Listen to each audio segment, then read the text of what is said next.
Hello guys, எல்லோரும் எப்படி இருக்கீங்க? இன்றைக்கி த குக்ஸ் லைஃப் புக்கில் என்ன பார்க்க போகிறோன்னா, கொங்கு ஸ்டைல் நாட்டுக்கோழி தண்ணி குழம்பு தான் பார்க்க போகிறோம். என்னோடய சேனல் உங்களுக்கு ரொம்ப பிடிச்சதுன்னா லைக் பண்ணுங்கள், ஷேர் பண்ணுங்கள், சப்ஸ்கிரைப் பண்ணிக்கோங்க. பக்கத்தில் இருக்க பெல் ஐக்கானே கிளிக் பண்ணிக்கோங்க. நாட்டுக்கோழி தண்ணி குழம்பு வந்து இந்த கொங்கு நாட்டு பெல்ட், இந்த கோயம்புத்தூர், பொள்ளாச்சி, உடுமலைப்பேட் அந்த பக்கம்லாம் ரொம்ப ஃபேமஸ். எல்லோரும் வந்து பிரேக்ஃபாஸ்ட்டுக்கே வந்துட்டு ஏதாவது ஃபெஸ்டிவல் டைம் அந்த மாதிரினா பிரேக்ஃபாஸ்ட்டுக்கு வந்துட்டு இட்லி, நாட்டுக்கோழி தண்ணி குழம்பு தான் வந்துட்டு அவங்க வீடுகளில் செய்வாங்க. ரொம்ப ரொம்ப ரொம்ப ஃபேமஸான ஒரு டிஷ். நீங்கள் ட்ரை பண்ணி பாருங்கள். ட்ரை பண்ணி பார்த்துட்டு எப்படி இருக்குன்னு எனக்கு கமெண்ட் பாக்ஸில் கமெண்ட் பண்ணுங்கள். ஓகேவா? வாங்க வீடியோக்குள்ளே போகலாம். இதுக்கு பாருங்கள், நான் இன்க்ரீடியன்ட்ஸ் எல்லாத்தையுமே எடுத்து வச்சுருக்கேன். அரைக்கிறதுக்கு இதுவும் அரைக்கிறதுக்கு எடுத்து வச்சுருக்கேன். வெங்காயம், இஞ்சி, பூண்டு, தேங்காய் துருவினது எல்லாத்தையும் எடுத்து வச்சுருக்கேன். இப்போ ஒரு கடாயில் என்ன பண்ணணுன்னா, பட்டை 2 கிராம்பு, சோம்பு ஒரு அரை ஸ்பூன், மிளகாத்தூள்,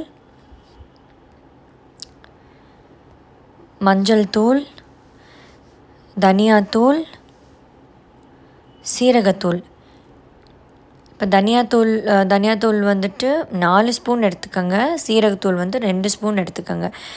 எல்லாம் போட்டு நல்லா ட்ரை ரோஸ்ட் பண்ணணும். நல்லா அந்த மல்லித்தூள் வந்து நல்லா ஸ்மெல் வரணும்.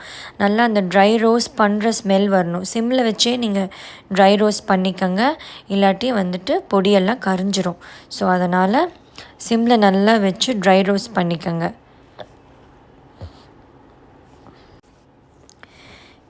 எப்படி ட்ரை ரோஸ்ட் ஆகிடுச்சின்னு தெரிஞ்சுக்கலாம். நல்ல ஸ்மெல் வரணும். நல்ல ஸ்மெல் வந்துச்சுன்னா நல்லா ட்ரை ரோஸ்ட் ஆகிடுச்சு அப்படிங்கிற மாதிரி நம்மளுக்கு தெரியும். ஓகேவா? இப்போ வந்து என்ன பண்ணுன்னா, சின்ன வெங்காயம் எடுத்து வச்சுருக்க சின்ன வெங்காயம் 250 கிராம்ஸ், இஞ்சி பூண்டு விழுது வந்துட்டு ஒரு 2 ஸ்பூன், 2 டேபிள் ஸ்பூன். ஓகேவா? 2 டேபிள் ஸ்பூன் வந்துட்டு போட்டு நல்லா அந்த பொடி கூடையே போட்டு நல்லா இது பண்ணிக்கோங்க, வணக்கிக்கோங்க. வணக்கினதுக்கப்புறம் நல்லெண்ணெய் இருக்கு இல்லையா, நல்லெண்ணெய் வந்து நாட்டுக்கோழி குழம்புனாவே நல்லெண்ணெய் தான். நல்லெண்ணெய் கொஞ்சம் ஊற்றிக்கோங்க. எவ்வளோ ஊற்றலாம் அப்படின்னு சொன்னால், 1 ஸ்பூன் அளவுக்கு நல்லெண்ணெய் ஊற்றி நல்லா ரோஸ்ட் பண்ணுங்கள். நல்லெண்ணெய் ஊற்றினதுக்கப்புறம் நல்ல ஸ்மெல் வரும். நல்ல ஸ்மெல் வரும். இந்த சின்ன வெங்காயம், அந்த சோம்பு, பட்டை, கிராம்பு, அதுக்கப்புறம் நம்ம போட்டிருக்க பொடி எல்லாமே சேர்ந்து ஒரு நல்ல ஸ்மெல் வரும். நல்ல ஸ்மெல் வந்ததுக்கப்புறம் துருவின தேங்காய் இருக்குது பார்த்திங்களா, துருவின தேங்காயும் போட்டுக்கோங்க. எவ்வளோ துருவின தேங்காய் அப்படின்னு சொன்னால், ஒரு 4 டேபிள் ஸ்பூன் துருவின தேங்காய் போட்டு நல்லா ரோஸ்ட் பண்ணிக்கோங்க. பாருங்கள், இப்போ நல்லா ரோஸ்ட் ஆகிடுச்சு. நல்லா ரோஸ்ட் ஆகிடுச்சு, நல்லா வணங்கிடுச்சு.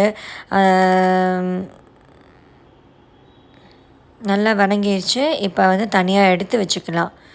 தேங்காவை ஒரு பவுலில் போட்டு நல்லா தனியாக எடுத்து வச்சுக்கோங்க. எடுத்து வச்சதுக்கப்புறம் அடுப்பில் குக்கர் வச்சுக்கோங்க. குக்கர் வச்சதுக்கப்புறம் தேங்காய் எண்ணெய் ஒரு 2 ஸ்பூன் தேங்காய் எண்ணெய் ஊற்றிக்கோங்க. அப்புறம் குக்கிங் சாதாரண குக்கிங் ஆயில், சன்ஃப்ளவர் ஆயில் நம்ம யூஸ் பண்ணோம் இல்லையா, சாதாரண சன்ஃப்ளவர் ஆயில் வந்து யூஸ் பண்ணிக்கோங்க. ஒரு 3 டேபிள் ஸ்பூன். எண்ணெய் சூடு ஏறினதுக்கப்புறம் 2 பே லீஃப் போட்டுக்கோங்க. கொஞ்சமாக சோம்பு, அரை ஸ்பூன் சோம்பு நல்லா பொரியணும். அப்புறம் கொஞ்சமாக கருவேப்பிலை போட்டு நல்லா பொரிய விட்டுருங்க. பொரிய விட்டதுக்கப்புறம் நம்ம வந்து மஞ்சத்தூள் போட்டு நல்லா வாஷ் பண்ணி வச்சுருக்க நாட்டுக்கோழியை வந்து எண்ணெய்க்குள்ளேயே போட்டுக்கோங்க. எண்ணெயில் போட்டு நல்லா ஃப்ரை பண்ணணும். நல்லா வணக்கிக்கோங்க. ஆக்சுவலி நாட்டுக்கோழி வந்து தண்ணி விடும். நல்லா தண்ணி விடும். நல்லா வந்து வணக்கிக்கிட்டே இருங்க. இப்போ பாருங்கள், அந்த நாட்டுக்கோழியில் தண்ணி விட்டுருச்சு தெரியுதா உங்களுக்கு? அந்த எண்ணெயோடு தண்ணியும் சேர்ந்துருக்கு. அந்த தண்ணி எல்லாமே சுண்டணும். தண்ணியெல்லாம் சுண்ணாதான் பச்சை வாசம் போயிடும். இப்போது அந்த எடுத்து வச்சுருக்க மசாலாவை நல்லா அரைச்சிக்கோங்க. நல்ல பேஸ்ட் மாதிரி ஆயிடணும் மசாலா. இப்போ பாருங்கள், நாட்டுக்கோழியில் இருக்க தண்ணி எல்லாமே போயிடுச்சு. தண்ணி வற்றினதுக்கப்புறம் தக்காளி போட்டுக்கோங்க. ஒரு 2 தக்காளி, 2 மீடியம் சைஸ் தக்காளி போட்டு நல்லா வதக்கிக்கோங்க. தக்காளி நல்லா வதங்கணும், நல்லா மேஷ் ஆகணும். தக்காளி நல்லா மேஷ் ஆகிற அளவுக்கு வதக்கிக்கோங்க. ஏன் நம்ம வந்து நாட்டுக்கோழியை வந்து எண்ணெயில் போடுறோம் அப்படின்னு சொன்னால், நாட்டுக்கோழியில் ஒரு ஒரு ஸ்மெல் இருக்கும். ஒரு கவுச்சி ஸ்மெல்லுன்னு சொல்லுவாங்க இல்லையா, அந்த மாதிரி ஒரு ஃபவுல் ஸ்மெல் வரும். அதை வந்து நம்ம எண்ணெயில் போட்டு வதக்கினோம்னா அந்த ஃபவுல் ஸ்மெல் வந்து போயிடும். வதங்கும் போதே கொஞ்சமாக உப்பு போட்டுக்கோங்க. இப்போ பாருங்கள், இப்போ என்ன நான் போடுறேன்னா, 1 ஸ்பூன் பட்டை கிராம்பு தூள். பட்டை கிராம்பு தூள் அப்படின்னா கரம் மசாலான்னு நீங்கள் சொல்லுவீங்க இல்லையா. பட்டை, கிராம்பு, ஏலக்காய் 3த்தையும் நம்ம மிக்ஸ் பண்ணி அரைச்ச பொடி வந்து வச்சுருக்கோம். அந்த பொடி வந்து நம்ம போட்டுக்கணும். 1 ஸ்பூன், சும்மா கொஞ்சமாக, ஒரே 1 ஸ்பூன் போட்டால் போதும். ஏன்னா நம்ம அரைக்கும் போதே பட்டை கிராம்பை வந்து போட்டிருக்கோம். இது வந்து ஒரு ஸ்மெல்லுக்காண்டி தான். அந்த பட்டை கிராம்பில் கொஞ்சமாக தான் போட்டிருக்கோம் அரைக்கும்போது. இப்போ வந்துட்டு அரைச்ச மசாலாவை போட்டுக்கோங்க. நம்ம பேஸ்ட் மாதிரி நம்ம வதக்கி வச்சுருந்தோம் இல்லையா முன்னாடி, அந்த மசாலாவை இப்போ வந்து குக்கரில் போட்டுக்கோங்க. போட்டு நல்லா வதங்க விட்டுருங்க. நல்லா வதங்கட்டும். உள்ளே போட்டாச்சா? இப்போ நல்லா வதங்கட்டும். நல்லா வதக்கி விட்டுருங்க.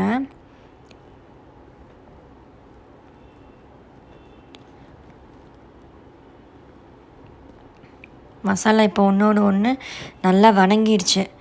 பாருங்கள், எப்படி வந்து வதங்கிடுச்சு அப்படின்னு தெரிஞ்சுக்கலாம் அப்படின்னு சொன்னால், நல்லா எண்ணெயெல்லாம் பிரிஞ்சு மேலே வரணும். எண்ணெய் பிரிஞ்சு மேலே வந்தால் தான் நல்லா அந்த மசாலா இருக்க பச்சை வாசனை எல்லாமே போயிடுச்சுன்னு நம்ம தெரிஞ்சுக்கலாம்.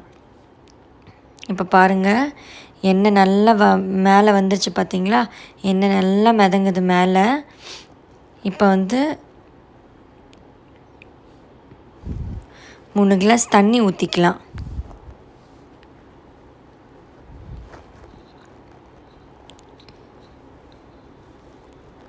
இப்போ 1 கிளாஸ் ஊற்றியாச்சு, 2வது கிளாஸ் ஊற்றியாச்சு, 3 கிளாஸ் தண்ணி ஊற்றிக்கங்க. ஏன்னா நான் இது தண்ணி குழம்பு இல்லையா, கொஞ்சம் இட்லிக்கு, ஊத்தாப்பம் அதுக்கெல்லாம் ஊற்றி சாப்பிட்றதுக்கு இந்த மாதிரி தண்ணி கொஞ்சம் இருந்தால் தான் நல்லாயிருக்கும். அதனால் தண்ணி ஊற்றி நம்ம 6 விசில் விட போகிறோம் நாட்டுக்கோழியை. ஏன்னா நாட்டுக்கோழி வந்து வதங்குறதுக்கு கொஞ்சம் லேட் ஆகும், கொஞ்சம் வேகிறதுக்கு கொஞ்சம் லேட் ஆகும். அதனால் 6 விசில் விட்டுக்கோங்க. அதுக்கு தண்ணி இவ்வளோ இருந்தால் தான் கொஞ்சம் நல்லாயிருக்கும். இப்போ பாருங்கள், 6 விசில் வந்துருச்சு. இப்போ ஓப்பன் பண்ணி பார்த்துக்கலாம். இப்போ பாருங்கள், உங்களுக்கு ஓப்பன் பண்ணி காமிக்கிறேன். நாட்டுக்கோழி குழம்பு நல்லா ரெடி ஆயிடுச்சு. இங்கே பாருங்கள், எல்லா கோழி எல்லாமே நல்லா வெந்துருச்சு. இப்போ சர்வ் பண்ணிக்கலாம். நான் இன்றைக்கி இட்லிக்கு தான் சர்வ் பண்ண போகிறேன். இங்கே பாருங்கள், ட்ரை பண்ணி பாருங்கள்.